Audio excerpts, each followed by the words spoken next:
The whole world is governed by laws, the universe, in fact. Laws. We call it the law of electricity. We call it the law of gravity. There's mathematical laws, there's physical laws, speed and velocity laws, agricultural laws. There's all kinds of laws.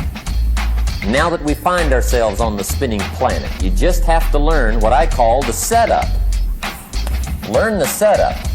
Life's setup. Now, we didn't set it up, but we're here, so you got to learn it. And we should learn the setup for two basic reasons. Number one, to keep from getting hurt. It's one of the major reasons for learning, so you won't get hurt. See, economically, socially, personally, you can get hurt just not knowing. Ignorance is not bliss. Ignorance is poverty. Ignorance is tragedy. You gotta know, or you're gonna get hurt. It's good to know not to walk out the 10th-story window. That's excellent information. Now, what if a guy didn't know and he walks out? Now he's dead at the bottom. Somebody says, well, the poor guy didn't know. You gotta know, or you're gonna get hurt. Okay.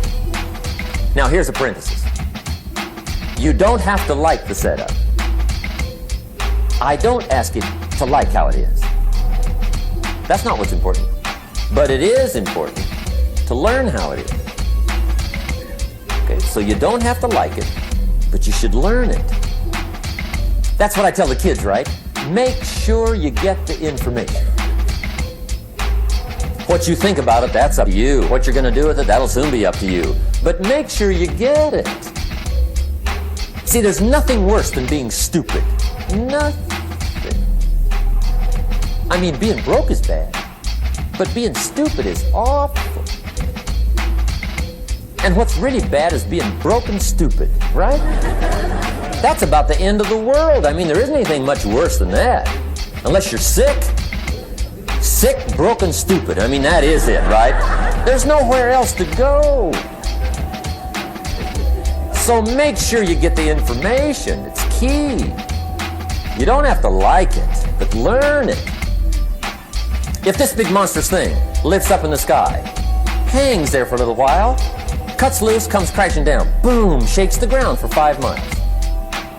And then this big monstrous thing lifts back up in the sky, hangs there for a little while, cuts loose again, comes crashing down, boom, shakes the ground for 5 miles. It just keeps doing it, this big monstrous thing. Lifting up, and then crashing down, boom.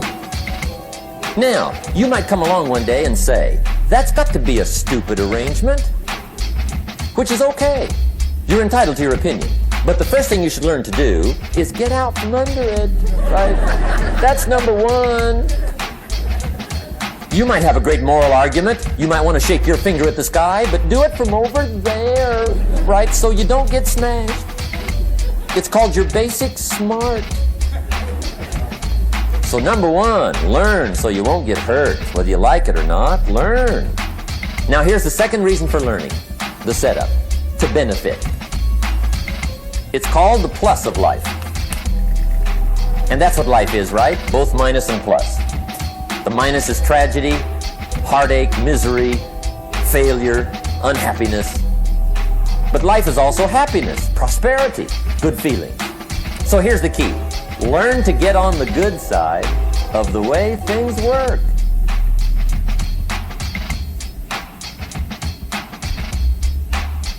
Now, here's two of the basic laws, and we'll take our break. Shoaff taught me these. They come from the Bible. Now, again, I'm an amateur, okay? When it comes to the Bible, I'm not a pro. So you'll sort of have to take my way of putting it. But here they are. The first one is the law of use. The law of use. And it goes something like this. Whatever you don't use, you lose. Lack of use causes loss.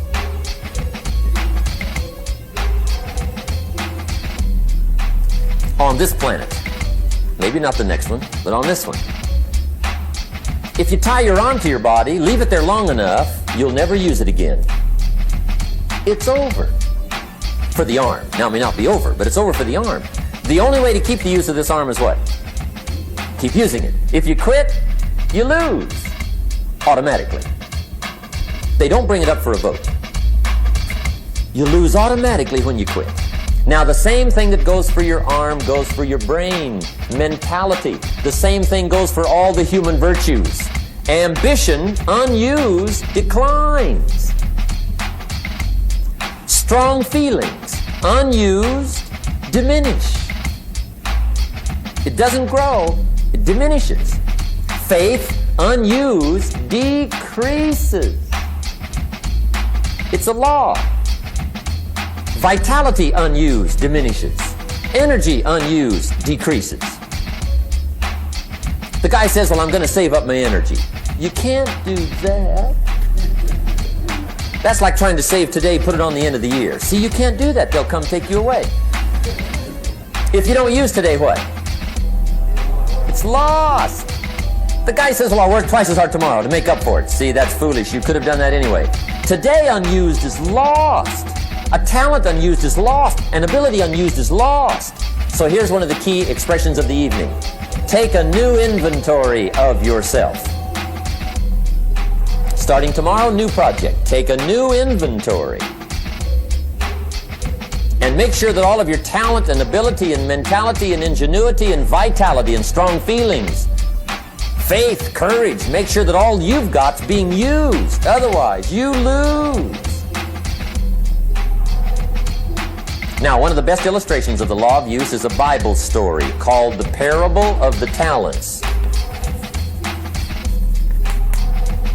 The talent story. Interesting story if you haven't read it in a while. Just review it. It's a good story. An ancient story. It says there was a master with 3 servants. He got them together one day and he said to the 3, I've got these talents. And in those ancient days, a talent was a measure of gold. And he said to the 3 servants, take these talents and see what you can do with them while I'm gone. He said, I'm taking a journey and I'll be gone for a while. When I come back, we'll get together, go over the book, see how you did. He said, here's 5 of these talents for you. 5. Here's 2 of them for you. 2. And here's 1 for you. 1. The master said, take those talents, see what you can do with them. When I come back, we'll get together, we'll go over it all. The servant said, okay, master takes off. According to the ancient story, the master comes back from his trip. When he gets back, he gets the 3 servants together, and as he said he would, he asks, how did it go with those talents? You were 5. What happened? That servant said, well, I took the 5 talents you gave me, and I put them to work. A little shaky at first, but he said things finally got rolling. And he said, I poured it on. And he said, my talents grew to 7, 8, 9, 10. He said, I doubled my talents from 5 to 10. Books will show. Master said, one heck of a job. Or something like that. He said, I gave you 2 talents. What happened? That servant said, about the same thing happened to me. I put those 2 talents to work, poured it on. They grew to 3 and then to 4. He said, I doubled my talents from 2 to 4. Books will show. Master said, well done. He said, I gave you 1 talent. What happened? That servant said, well, I took the talent you gave me and I carefully wrapped it and I dug a hole and buried it. And camouflaged it, I suppose, right, so nobody would steal it. And he said, fortunately, nobody got it. And he said, I knew you were going to be here today, so I dug it up. Here it is, safely wrapped. I did not lose it while you were gone.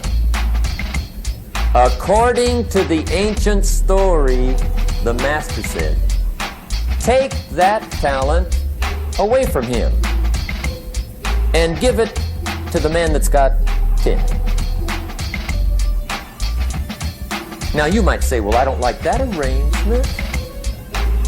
The poor guy's only got 1 talent. He's already got 10. It ought to be more even. Remember, I didn't ask you to like it. But this one I would ask you to learn, because it simply means whatever you do not employ, you forfeit. It's a law. So learn well the law of use.